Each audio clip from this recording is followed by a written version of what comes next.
As the 20th century began, the movie camera brought history to life. And World War I was the first in which the action could be seen as it happened. Early cameras were too bulky to record many critical events, but modern graphic techniques now allow these to be recreated. Such as the world's first tank-against-tank engagement, the exploits of the war's leading balloon buster, a daring special forces operation, defending a fortified position against a revolutionary new weapon, or the brutal effectiveness of air power. Modern techniques also allow World War I to be seen in color as it really happened. This was the war in which many of the weapons which today dominate the battlefield were first developed. The machine gun, the tank, specialized combat aircraft like fighters and strategic bombers, and the craft which revolutionized naval warfare, the submarine and the aircraft carrier.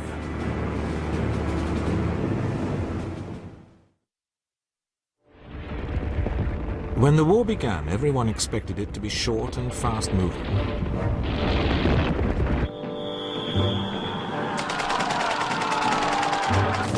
Instead, the power of the machine gun,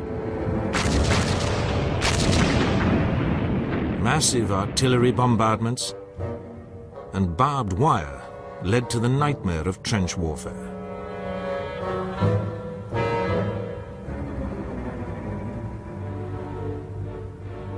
For the next 3 years on the Western Front, millions of men lived a nightmare existence amid squalor and constant danger from enemy bombardment.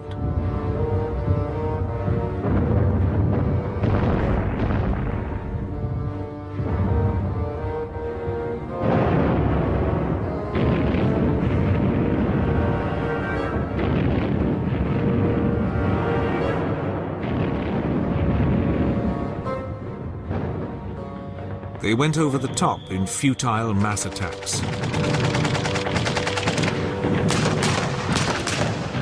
only to be mown down in their hundreds of thousands by enemy machine guns. Attempts were made to break the stalemate, one of the most macabre, planned by the German General Staff. The historic fortress town of Verdun would be assaulted, not to achieve a breakthrough, but simply to bleed the French army to death. The town of Verdun had been a crucial defensive position on France's northeastern border for centuries. Around it was an elaborate and mutually supporting system of fortresses designed to halt any enemy advance.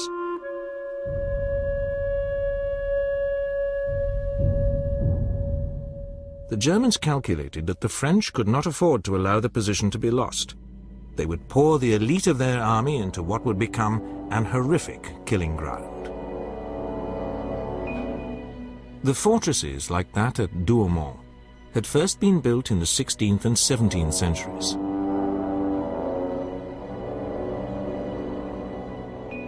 Their walls and underground defenses had been constantly updated to withstand assault or siege by modern weaponry. They had massive and heavily armored rotating turrets for heavy artillery,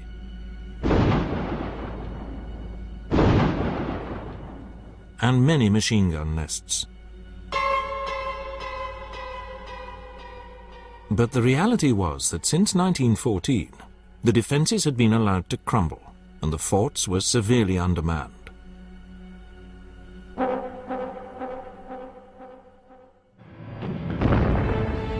On the 21st of February 1916, after a 9-hour bombardment, the German attack began. After 4 days of savage fighting, a German assault pioneer, Sergeant Eugen Kunze, managed to get into Douaumont. To his astonishment, he wandered entirely alone through a vast concrete labyrinth. He could hear the muffled bangs of Fort Douaumond's 155mm gun. Guided by these, he made his way nervously to the main turret. The French gun crew was so preoccupied that they didn't notice him until he made them prisoner. Kunze then roamed on. The realization began to dawn on him that the fort was virtually unmanned. In fact, its garrison had been reduced to a mere 56 elderly French gunners.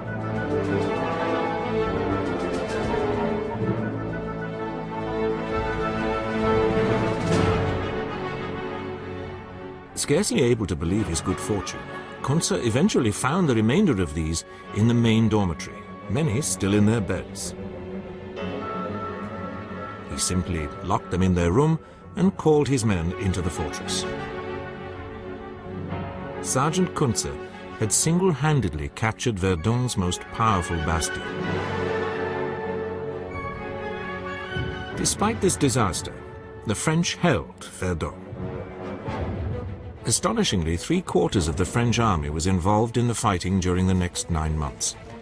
More than 750,000 men, roughly half of them French and half German, were sacrificed in the bloodbath. By the 4th winter of the war, the Allies were hanging on grimly, desperately waiting for the arrival of millions of fresh American troops to turn the tide. The Germans were equally aware of this danger. Russia's collapse in December 1917 meant that they could bring more than 1 million men west, and General Erich Ludendorff, the commander on the Western Front, was determined to use these to achieve a swift and final victory.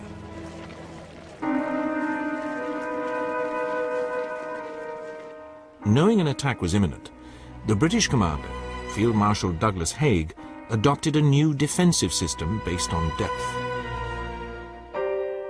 There would be a forward zone, or blue line, lightly manned but with strong points to blunt the initial attack. Then the battle zone, or red line, where the main fighting would take place. And finally, the rear zone, or brown line, where the enemy assault would be held. Ludendorff decided that a new attack method was needed to break these defenses: storm troops. Lightly equipped and fast-moving units of the most battle-hardened men would slip into the enemy's lines under cover of the bombardment. These would use surprise and speed to bypass centers of resistance and break through deep to the enemy's rear. At 4 in the morning of the 21st of March 1918, 6,000 German guns opened up on the full depth of the British positions with gas and high explosives. Just over 4 hours later, the first wave of storm troops leapt out of the trenches and raced forward.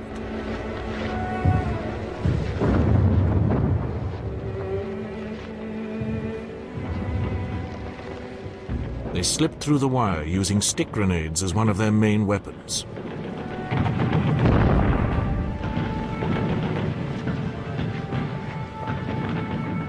Another was the deadly, belching fire of flamethrowers.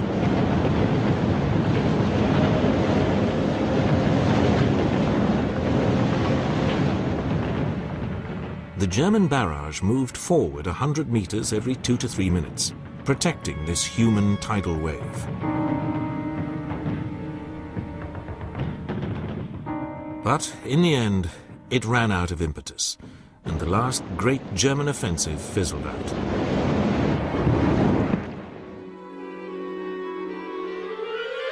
During 1916, the British had come up with a completely different but equally innovative method of breaking the stalemate of the trenches.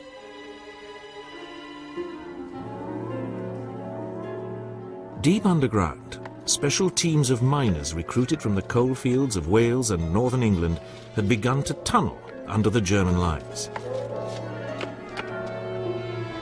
It was back-breaking and claustrophobic work, with the ever-present danger of being entombed alive by a collapse.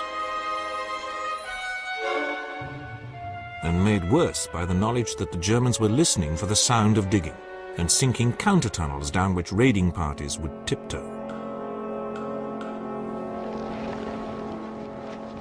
Sometimes they would break in on the British miners, and desperate battles in the dark would ensue.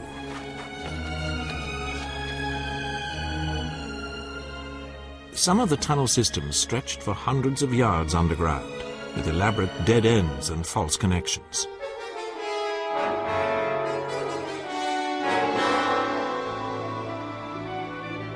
Once the main tunnels were under the selected sections of the enemy line, they were packed with explosive.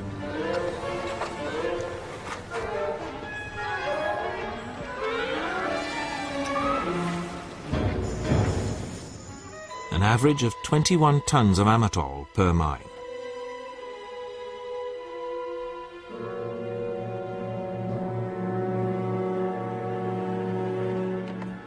The greatest use of mines came on the 7th of June 1917, at the beginning of the British assault on the Messines White Sheet Ridge near Ypres. A total of 23 mines had been dug under the crucial German position, of which 19 were to be used. The Germans had pulled back from the others. The firing wires were connected up, and the assault troops moved into position in no man's land.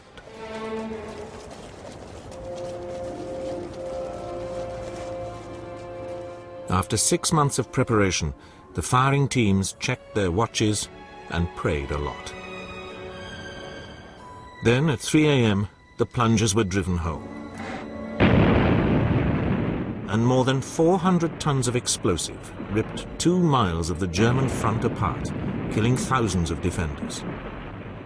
Sadly, the initial breakthrough was not fully exploited.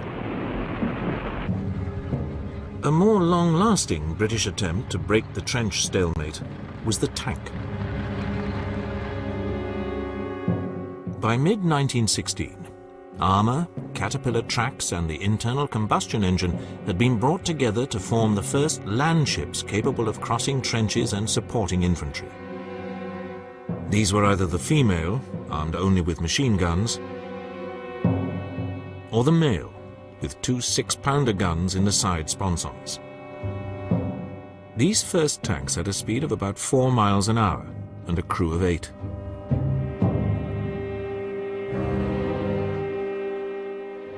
The British tanks were first used piecemeal in September 1916, during the Battle of the Somme.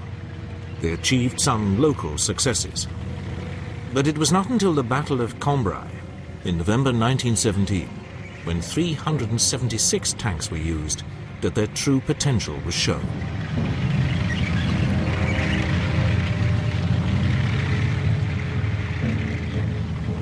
Holes were punched in the German line, and by nightfall more than 5 miles had been gained. But the unreliability of these early tanks meant that the breakthrough could not be followed up.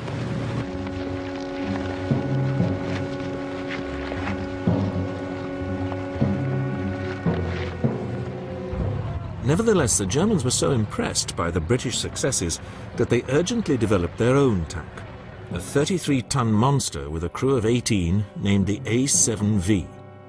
Armed with a 57mm cannon and 6 machine guns, it was totally underpowered and unwieldy, and could only manage 3 miles an hour.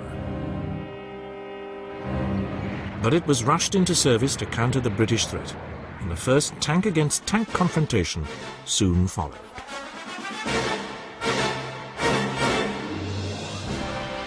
This came during the Great German Offensive in March 1918, when the storm troops tore through the British lines and penetrated more than 40 miles. The second assault in April kept up the momentum, and the possibility of breaking through to Paris suddenly seemed feasible. On the early morning of the 24th of April, Ludendorff's forward units were less than 10 miles from Amiens, probing towards the village of Villers-Bretonneux. 1.5 miles southwest of the village, a section of British tanks, 1 male and 2 females, was waiting in support of dug-in infantry. As the crews peered through the mist, they saw an extraordinary sight.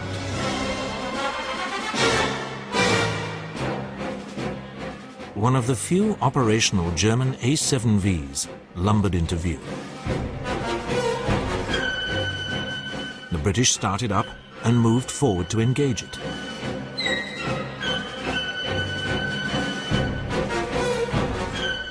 The world's first armoured duel was underway.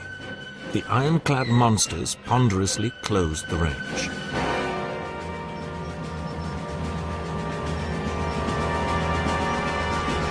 Inside the tanks, the conditions were appalling.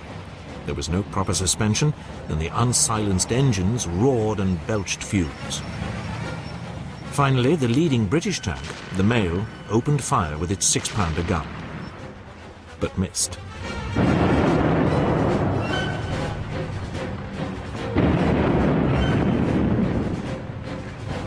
Unscathed, the A7V trundled on, its crew desperately trying to see where the fire was coming from. Finally, they spotted the enemy, halted, and opened fire.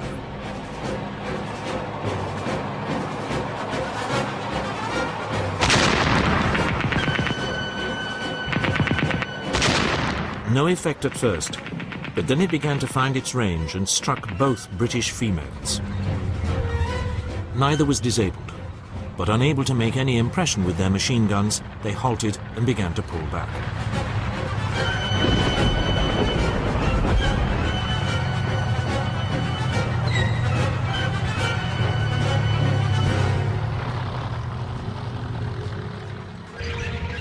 While the German was concentrating on its mates, the British Mail continued to advance and close the range.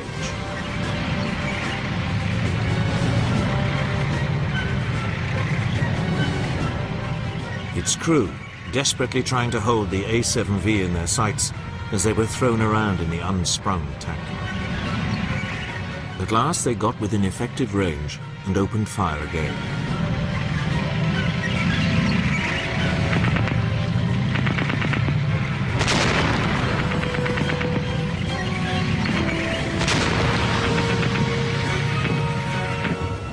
After a ranging shot, the A7V was hit.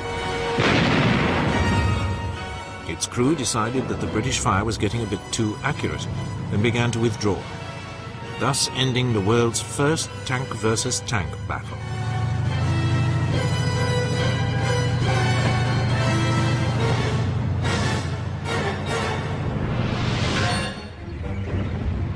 The tank had revolutionized the battlefield, and the French were quick to see the need to add speed and mobility. They developed the 7-ton Renault Ft-17 with a 2-man crew and a machine gun or 37mm cannon in the world's first traversing turret.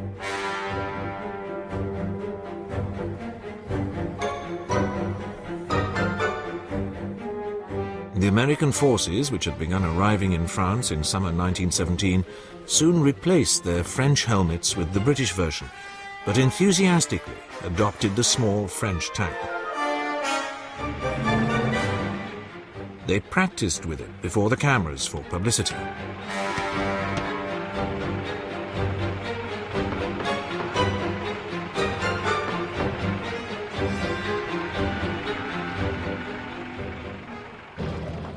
Several hundred were brought forward in support when the Americans began their first major action as an independent force.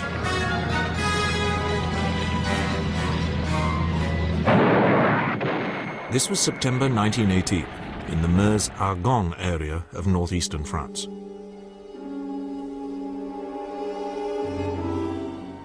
There the Americans faced a daunting challenge.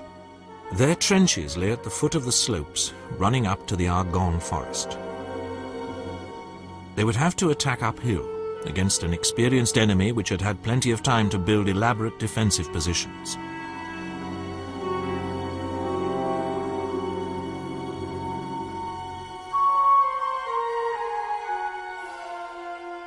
Behind the barbed wire and trenches of the German front line lay a series of machine gun nests which had been carefully camouflaged in the wooded terrain. German reinforcements could be rushed to these to blunt any breakthroughs.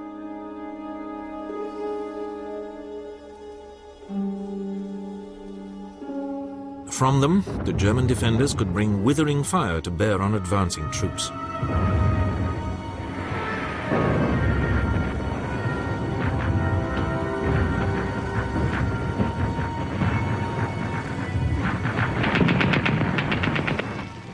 The Americans had practiced hard using tanks to support their infantry, but these frequently came to grief, since the Renaults were only lightly armored and they could only get across a gap of 6 feet.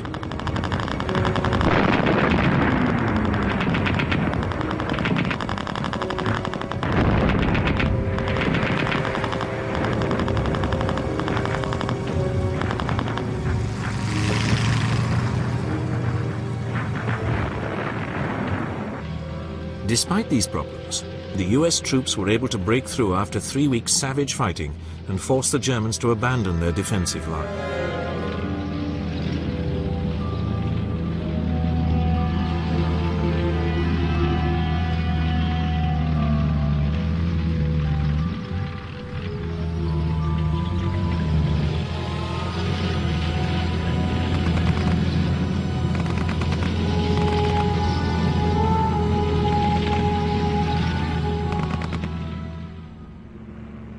In the wide open spaces of the Eastern Front, warfare had been much more fluid. In August 1914, Tsar Nicholas II and his generals planned to send the Russian First Army across the border of East Prussia in the north, advancing along the railway line towards the capital Königsberg and drawing the German defenders towards it. 4 days later, the Second Army would move into the heavily wooded area near Tannenberg in the south. It would then strike north to capture Königsberg and cut off the main German army. The Russians surprised the Germans by how quickly they were able to mobilize. And the appearance of hard-riding Cossack cavalry struck terror into the local Prussian population. The First Army crossed the East Prussian border within 2 weeks of the outbreak of war. It had 150,000 men and alone outnumbered all the German forces in East Prussia. The opposing armies clashed indecisively near the town of Gumbinnen, whereupon the German commander, Max von Prittwitz, fell back in panic, begging for permission to evacuate East Prussia, and the Russian general Pavel Rennenkampf advanced a few miles and then stopped. Unfortunately, he hated Alexander Samsonov, the commander of Second Army, and had no intention of doing anything to support his advance. The German High Command had now called 67-year-old Paul von Hindenburg out of retirement to replace von Prittwitz, with the highly able Erich Ludendorff as his chief of staff. They spotted the opportunity which the excellent German railway system now gave them to use their much smaller army to beat each of the Russians in turn. One army corps was urgently sent by rail round to the Russians' left flank.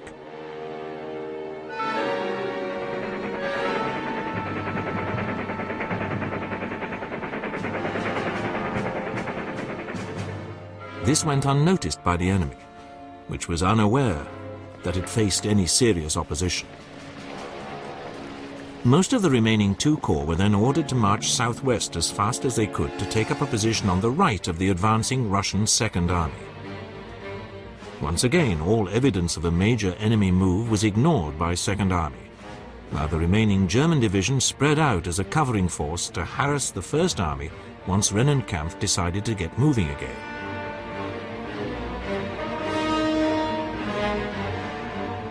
The Germans proved that a little, very mobile artillery and cavalry could imitate a much larger force.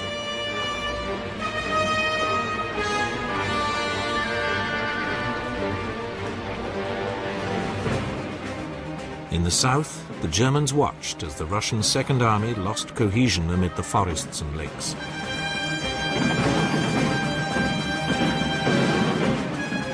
They then went in for the kill. Thrusting forward through the town of Niedenberg, the corps which had moved secretly by train sliced through the Russian line of advance, cutting off much of Second Army.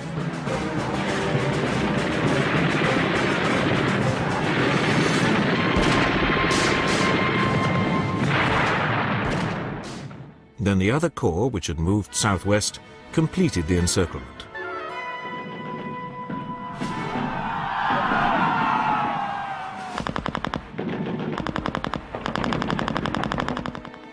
Confused and terrified by this sudden and unexpected assault, the Russians broke and fled.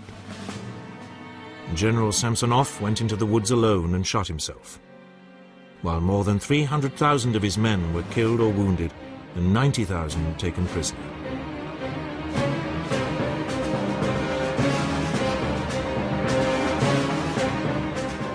It was one of the most complete defeats in military history.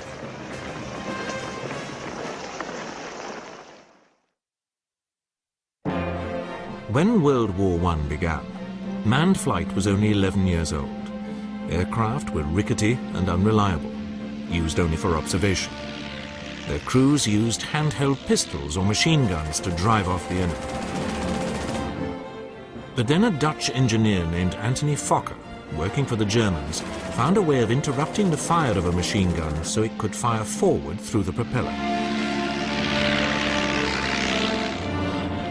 His Eindecker, or single-winger, became the world's first specialized fighter, and for 6 months ruled supreme over the Western Front.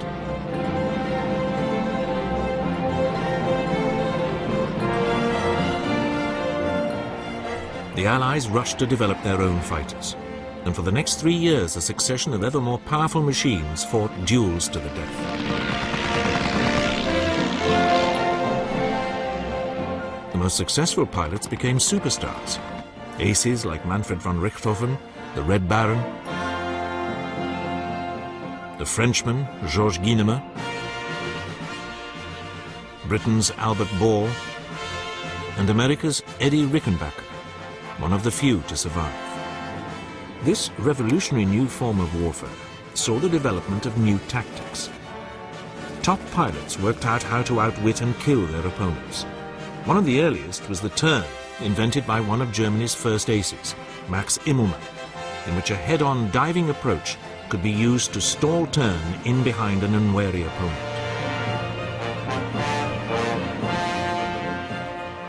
Barrage balloons were widely used all along the Western Front for observation and artillery spotting. Shooting them down was one of the most dangerous missions faced by early pilots, as they were closely defended by anti-aircraft guns and enemy fighters.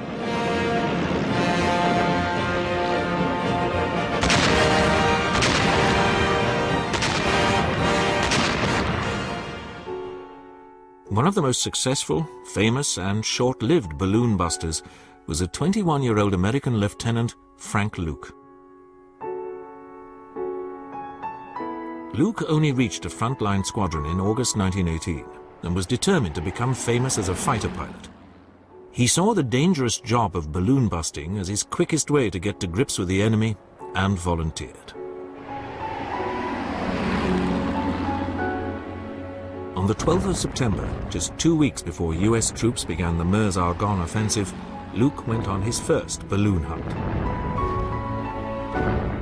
He shot down one that day.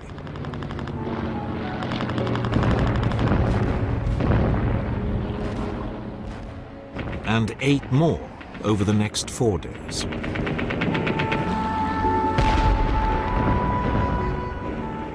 Within a fortnight, he had 14 confirmed kills. During this devastating aerial rampage, he had also shot down 5 enemy fighters, making him America's leading ace. But Luke was now becoming dangerously punch-drunk by his success, and felt that nothing could stop him.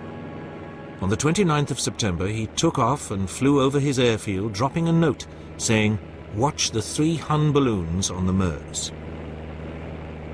He wanted an audience for his next spectacular. And US troops watched as the first balloon burst into flames and the tiny plane moved on to the next.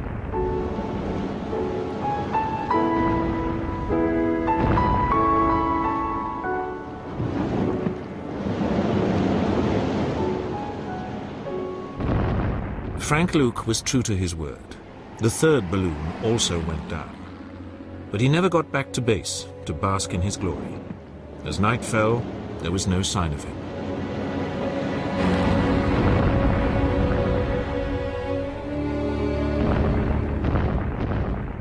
Only after the war was it established that his lone aircraft had been jumped by 8 Fokkers and forced to land, after destroying 2. He died from the wounds he had received in the air.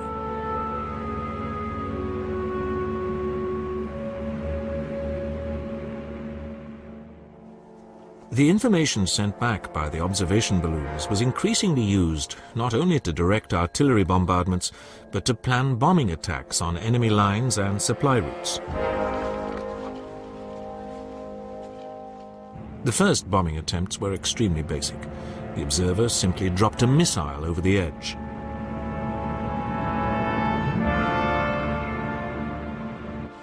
But soon aircraft were being fitted with wing racks on which increasingly powerful bombs were attached.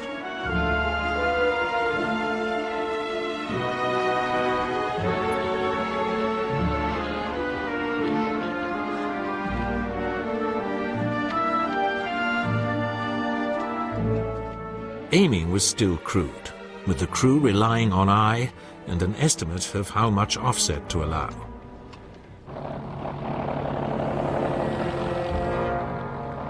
But this new form of warfare soon began to prove how effective it could be.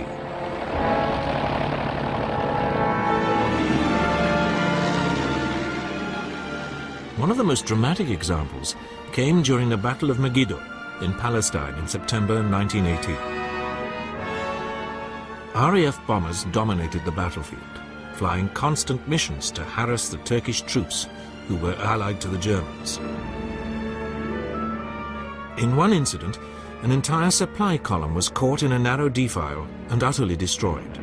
As one RAF officer described, pilot after pilot, flying in perfect order, dropped his bombs and then raked the poor Turks with machine gun fire. Everywhere, they were mercilessly pursued and caught in the unfolding slaughter. The carnage was an eerie prophecy of the effect of air power almost a century later during the Gulf Wars. By the time of the last great Allied offensives on the Western Front in September and October 1918, the role of tactical air power and the effectiveness of close cooperation with ground forces was fully understood.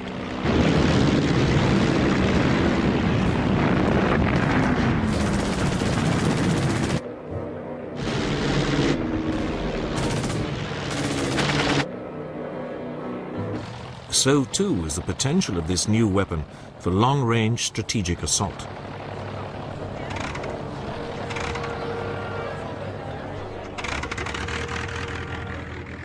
On the 13th of June 1917, 14 German Gotha bombers took off to bomb London.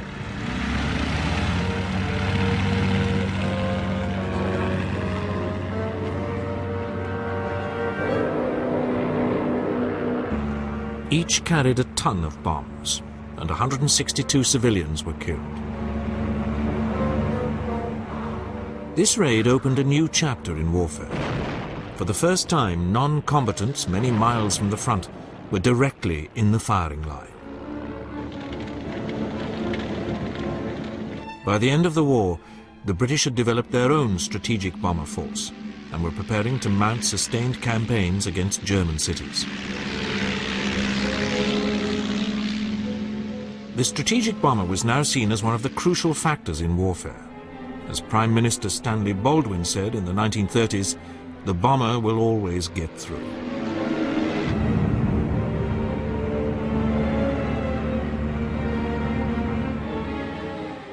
Another crucial weapon, which had a revolutionary effect on warfare, was the submarine. Armed with the torpedo, an invention which had already frightened naval commanders the world over, the submarine soon proved that it could threaten any battle fleet.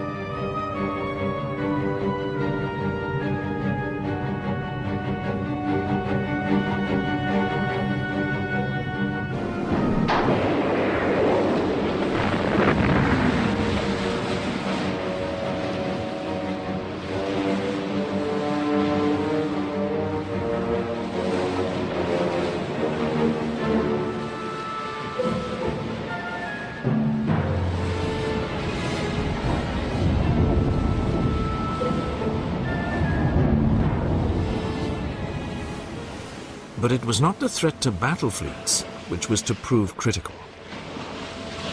The German U-boats soon showed that they had the potential to win the war by cutting Britain's vital trade links.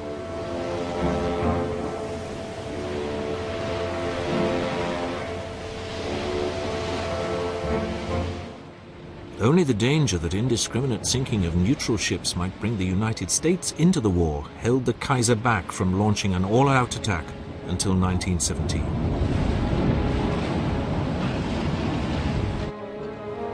For much of the war, the Germans found it easy to prey on merchant shipping, because most ships sailed alone and unescorted. U-boats didn't even have to use valuable torpedoes to destroy their prey.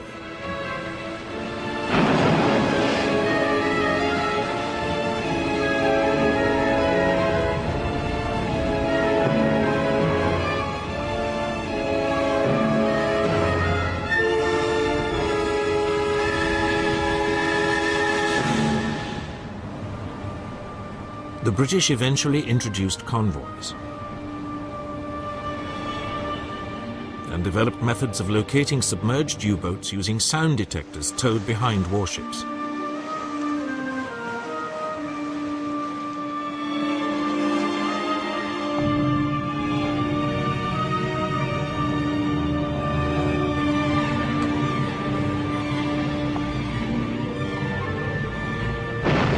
This was backed up with depth charges launched from fast-moving escorts.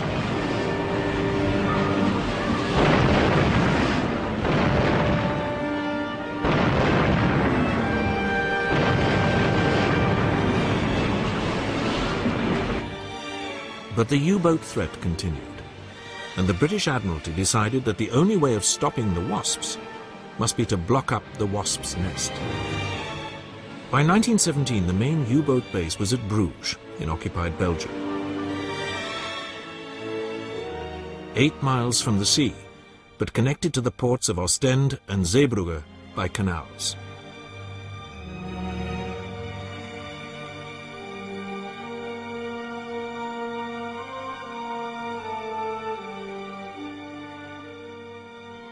It was too far from the sea for there to be any chance of a landing to capture it.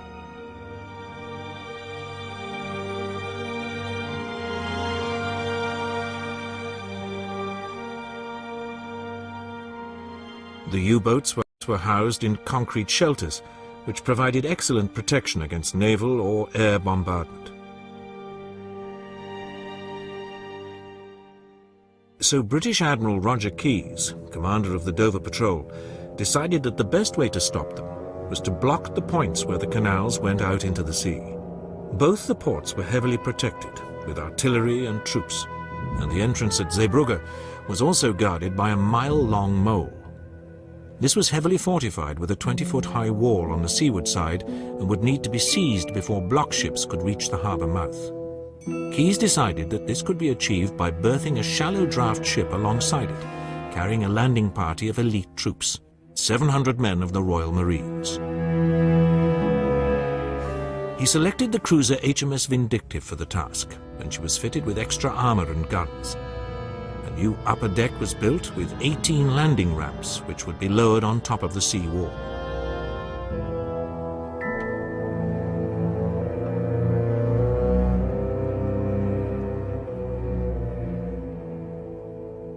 The volunteer naval crew practiced raising and lowering these.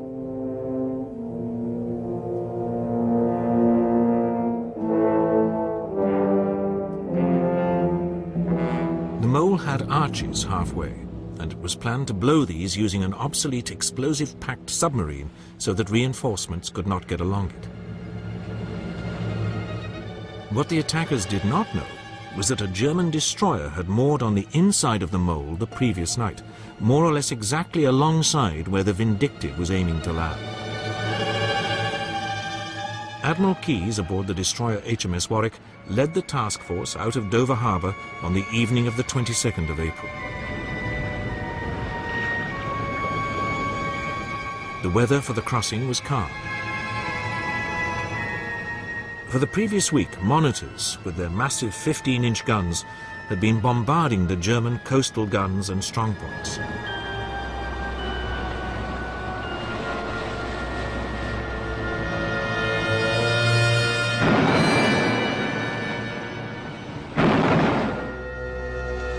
Night fell, and German searchlights probed the darkness as the town behind them was lit up by the British shelling.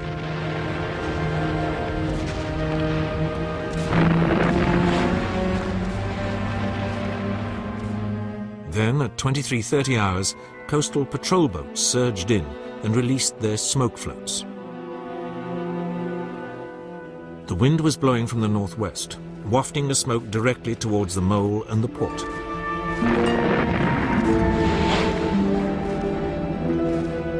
Realizing that something was going on, the Germans opened a furious fire, but their view was increasingly obscured by the smokescreen from the criss-crossing small boats.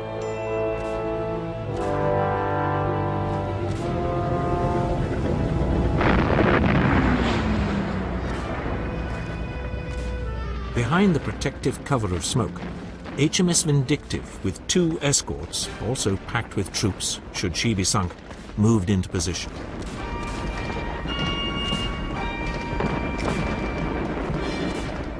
The cruiser's captain ordered full speed ahead.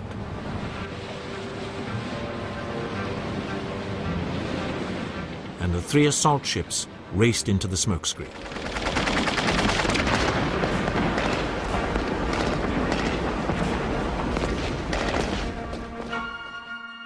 On the mole, German sailors strained to see their enemy.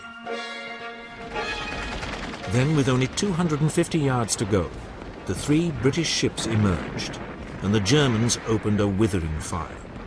In the few moments that it took to reach the mole, the 2 most senior Royal Marines and 2 naval officers were killed.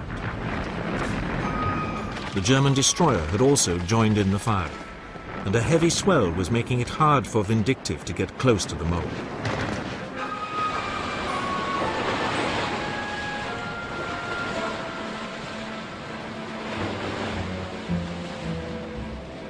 The German defenders were now firing at point-blank range. And the Royal Marines, crowded on the deck of Vindictive, were being slaughtered.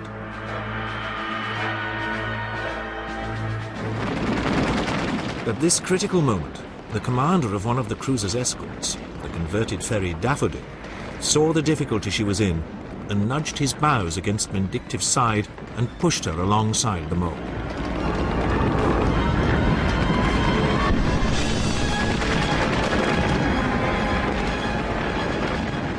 At last, the landing ramps went down, and the Royal Marines could start to fight their way ashore. One officer, seeing a platoon of men crouched close to a ramp, ordered them ashore, but no one moved. They were all dead, cut down by a single machine gun.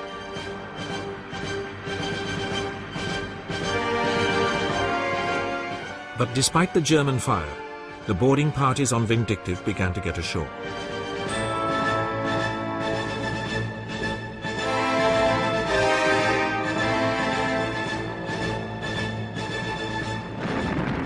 The men on her 2 escorts were unable to disembark because of the height of the sea wall, so those from Daffodil clambered aboard Vindictive so as to use her landing ramps. As the landing parties came over the top of the wall, they were met by a storm of bullets which cut down many of them.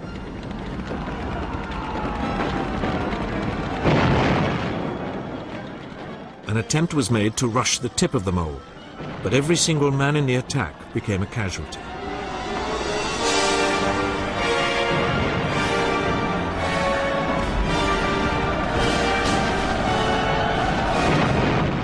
The Germans were firing from well-fortified positions, and it seemed almost impossible to winkle them out. From the foretop of Vindictive, a section of Royal Marines was manning Lewis guns to provide covering fire. One by one, the men were cut down, until only Sergeant Norman Finch remained. Despite his wounds, he continued to fire on the German positions, and was one of the 11 Victoria Crosses awarded that day, the most ever during a single action. Gradually, however, the desperate gallantry of the Marines seemed to be having some effect. The fire from some of the German positions was slowing, and they were so preoccupied with fighting off the assault that they would be unable to turn on the block ships, which would go in behind them.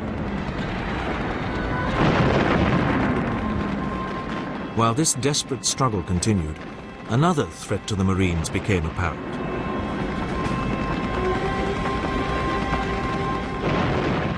One which could abort the whole mission. A battalion of German infantry on bicycles was seen approaching the mole. If they got onto it, the Marines would be overwhelmed.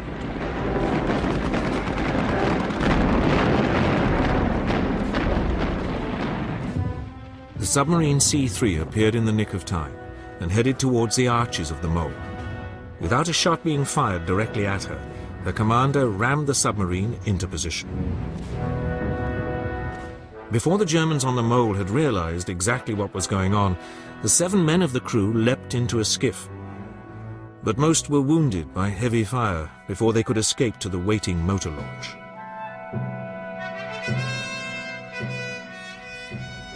"12 minutes later, the submarine exploded, blowing a 30-yard hole in the mole. Any German hope of reinforcing their troops was now at an end. With the Germans on the mole fully tied down, it was time for the crucial block ships to move in. 3 elderly cruisers, Thetis, Intrepid, and Iphigenia, had each been packed with 1,500 tons of concrete and equipped with scuttling charges. Manned by volunteer crews, they now slipped in behind the mole and headed for the entrance.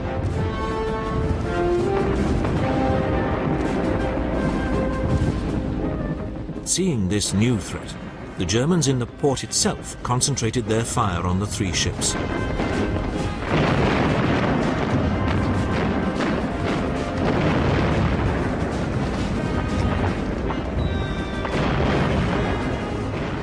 Thetis was hit particularly severely and began to fill with water, so her commander had to scuttle her outside the entrance. Despite point-blank German fire, the other 2 ships succeeded in entering the canal and were successfully scuttled. Launches were standing by to rescue the crews of the block ships, and these now moved in under heavy fire.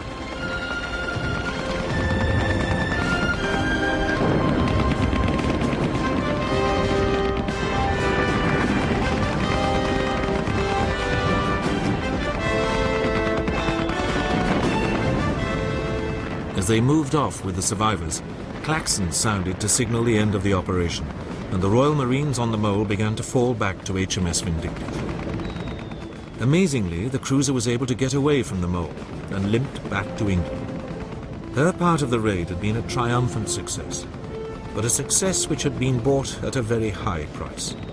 Of the 1,300 Royal Navy and Royal Marine volunteers who took part in the action, over 600 were killed or wounded.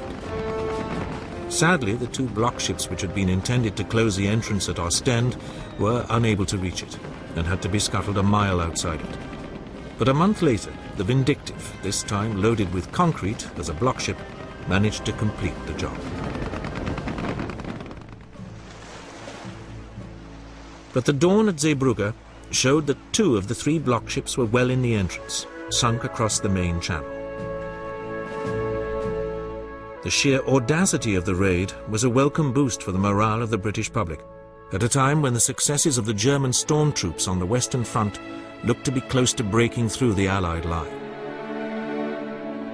The Zeebrugge raid, with its intricate coordination of landing forces with the block ships and the submarine used to isolate the mole, was the biggest special operation of World War I.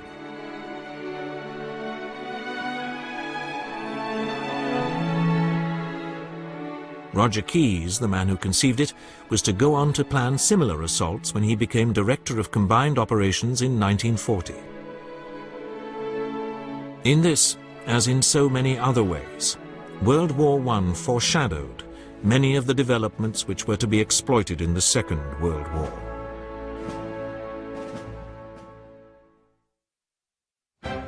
And even more spectacularly, it pioneered many of the weapons which have revolutionized today's battlefield.